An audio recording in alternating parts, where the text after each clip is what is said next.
ரிஷபராசிக்காரர்களை பொறுத்தவரையிலும் மார்கழி குரோதி வருஷம் நல்ல ஒரு ஏற்றமான காலகட்டமாக இருக்கும். ராசிநாதன் 9ஆம் இடத்துல இருக்கிறது பெரிய விசேஷம். ஏன்னா ராசிநாதனே 9ஆம் இடத்துல இருக்கிறதுனால எல்லா விதமான பாக்கியங்களையும் உங்களுக்கு அள்ளித்தரக்கூடிய காலகட்டமாக இருக்கும்.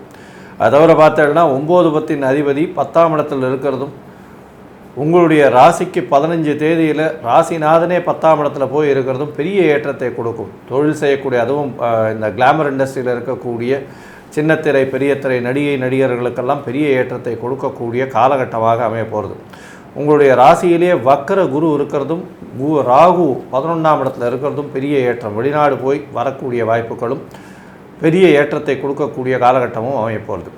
இந்த மாதத்தில் பார்த்தாலேயானால் எழுத்து பணியில் இருக்கிறவாளுக்கு பெரிய ஏற்றம். எழுத்து பணியில் ஏன்னா 3ஆம் இடத்தில் செவ்வாய் பகவான் வக்கர நீச்சம் பெற்று இருக்கிறதுனால எழுத்து பணியில் இருக்கிறவங்க, அதாவது பிஹைண்ட் த சீன் இது பண்ணுறவங்க, அதாவது கேமராமேன்ஸு, எழுத்து பணியில் இருக்கிறவங்க, கலைஞர்கள், இந்த மாதிரியான விஷயங்கள்லாம் ஒரு பெரிய ஏற்றத்தை கொடுக்கக்கூடிய காலகட்டமாக இருக்கும். பஞ்சு சம்பந்தமான திரி நூல், அதை தவிர ஆடைகள், வெள்ளை ஆடைகள், இந்த மாதிரியான வியாபாரம் பண்ணுறவாளுக்கெல்லாம் பெரிய ஏற்றத்தை கொடுக்கும். படிக்கக்கூடிய மாணவர்களுக்கு நல்ல ஒரு ஏற்றம் இருக்கும். இருந்தாலும் மறதி கொஞ்சம் அதிகமாக இருக்கக்கூடிய காலகட்டமாக இருக்கும். ஏன்னா 4ஆம் அதிபதியான சூரியன் உங்களுடைய ராசிக்கு 8ஆம் இடத்தில் மறைந்திருக்கக்கூடிய காலகட்டமாக அமைய போகிறதுனால படிக்கக்கூடிய மாணவர்கள் ஒரு முறைக்கு 4 முறை படிக்கிறது ரொம்ப விசேஷம்.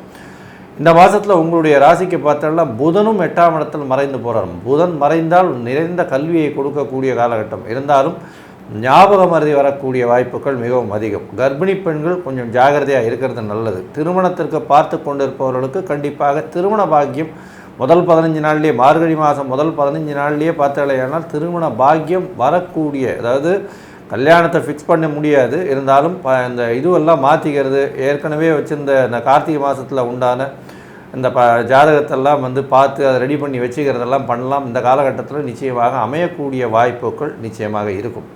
இந்த மாதத்தில் பார்த்தீங்களேயானால் இந்த ரிஷபராசிக்காரர்களுக்கு பணவரவிற்கு பஞ்சம் இருக்காது. நல்ல ஒரு ஏற்றம் இருக்கக்கூடிய வாய்ப்பு உண்டு. வெளிநாடு போய் வரக்கூடிய வாய்ப்புகள் உண்டு. வியாபாரத்தில் பெரிய ஏற்றம் இருக்கும். பொது காரியங்களில் நல்ல ஒரு ஏற்றம் கிடைக்கக்கூடிய காலகட்டமாக இருக்கும். பொது காரியங்களில் உங்களுடைய பதவி புகழ் அந்தஸ்து கௌரவம்லாம் ஏறும். புதுசாக உங்களுக்கு ஒரு ப்ரமோஷன் வரும். அந்த ப்ரமோஷன் மூலியமாக பணவரவு அதிகமாக இருக்கக்கூடிய காலகட்டமாக இருக்கும். பார்ட்னர்ஷிப் பிஸ்னஸில் பெரிய ஏற்றம் இருக்கக்கூடிய காலகட்டமாக இருக்க போகிறது.